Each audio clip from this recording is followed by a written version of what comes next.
Good morning. Good morning. I would like to talk more about how the oligarchy controls the masses.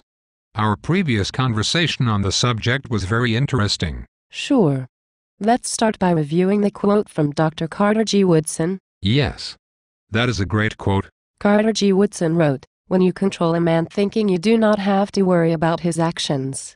When you determine what a man shall think, you do not have to concern yourself about what he will do." So people learn to obey and not challenge the system except by writing letters or marching around waving signs. This is an interesting concept.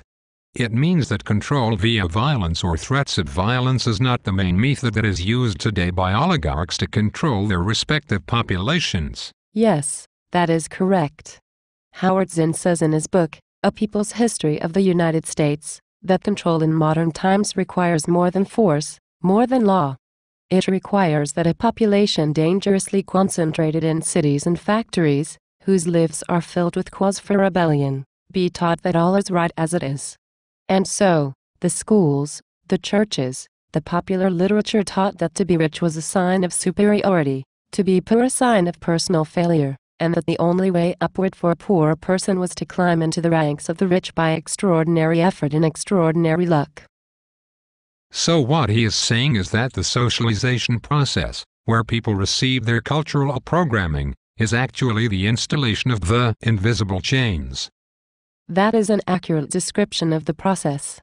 Note that these quotes can be expanded and recast to describe the strategy for the oligarch's system of control at the social level.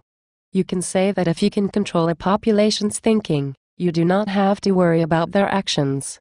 When you determine what a population shall think, you do not have to concern yourself about what they will do. And then you don't need armed troops in the streets or any other of the control methods of a totalitarian or police state. Yes, and that is because if the social conditioning makes a population feel that they are powerless, the oligarchs do not have to compel them to act in a powerless fashion. For example, 500,000 people demonstrated during the Republican National Convention and they all were herded into free speech zones. Can you imagine? Free speech zones. That is insanity. Their freedom was taken away from them and they did nothing about it except march around in their cage and wave signs. They were in cages and they were saying that they were free. They are truly powerless. The key is that if the social conditioning makes the population think that they are incapable of running the social order, you will not have to tell them to stay out of politics. They will stay out of it by choice. And if there is no one in place to run the social order as an authority figure, they will demand that someone take charge. It is true that most people do not feel that they have the ability to run their own social order. They think that only people with degrees and with political power have the ability. Of course, that idea is completely opposite what a democracy is supposed to be. If the social conditioning makes the population think that only the government has the right to determine what is right and what is wrong, then they will never take any action against even the most obvious criminal and immoral actions taken by the government. They will accept and wait for the government to take action. Unless the way the people think changes, then the system will never change. It will only appear to change. The educational system was originally implemented to train and condition laborers for factories. That design has not changed. It has been updated to train and condition workers for corporations. The point of a good education is to get a good job, which is employment at corporations which the oligarchs control. Religious cultural programming installs basic set of guilt, submission to authority, and things to fear. You're right. Submission to a deity and to clergy who are supposedly agents of that deity are the primary directives of religion. It is interesting to note how the oligarchs control how the population thinks is by controlling the media. The oligarchs support and reward those who make movies and television shows which do two things. 1. Divert the population's attention from any kind of critical analysis of the social order. And 2. Constantly aggravate their basic instincts such as sex, food, pleasure, home, security. It still seems that it would take a lot of work to keep the population in check. Consider that the best way to maintain control of any social order is if once it is established it is self-regulating. Successful cultural programming leads to a self-regulating social order. What do you mean by self-regulating? The media system is self-regulating in that journalists who attempt to bring information to light that is counter to the worldview that supports the oligarchic system are not promoted, receive less pay, are denied jobs, or are terminated for other reasons. So it is not necessary for the oligarchs to be continually controlling the media. Once people are in place in the top ranks of the media organizations, those people act as agents of the oligarchs. In this way the media system does the bidding of the oligarchs, but the oligarchs are not seen to be controlling it. Yes, again that is right on.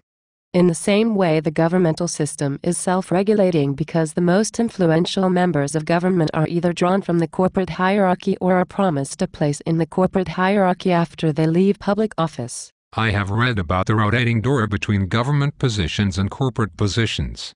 There are many cases where politicians hold both public and private positions at the same time. The politicians are working for their own benefit and for the benefit of the corporations or foreign interests who are providing the politicians wealth. The educational system is self-regulating because academics who support the cultural programming agenda are rewarded with advanced degrees, prestige, and financial compensation. Academics who challenge the cultural programming agenda are marginalized, ostracized, and prevented from taking positions where structural system change to the educational system can take place. And the general population will fight against any change to the existing cultural programming agenda, which is the school agenda, since they were programmed by the system to challenge any change to the system. That makes sense.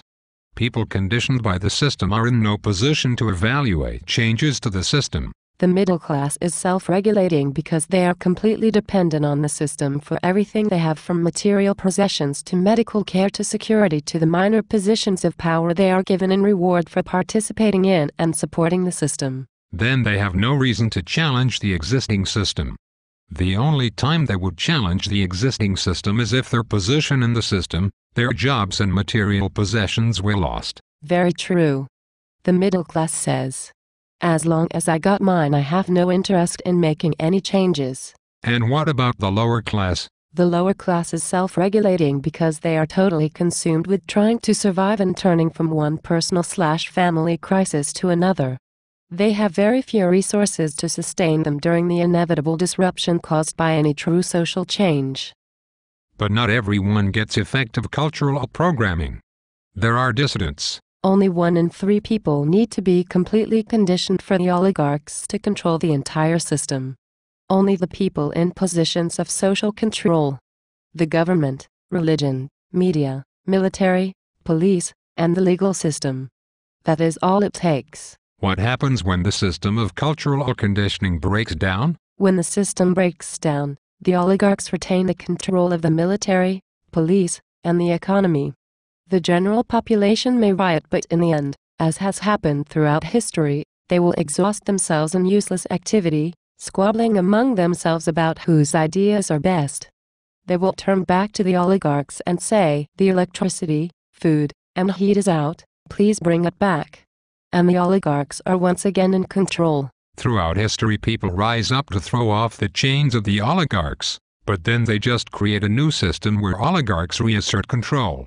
What can be done? The only hope for change is to create a democratic society where the population can and does exercise actual political power, not just the charade of voting corrupt politicians into positions where they serve the interests of the elite. But democracy only works with people who are capable of self-governance. Human society must change, but that is a huge challenge. Some people try to change the social order by using the mechanisms inside the social order. For example, voting or protesting. But that cannot work.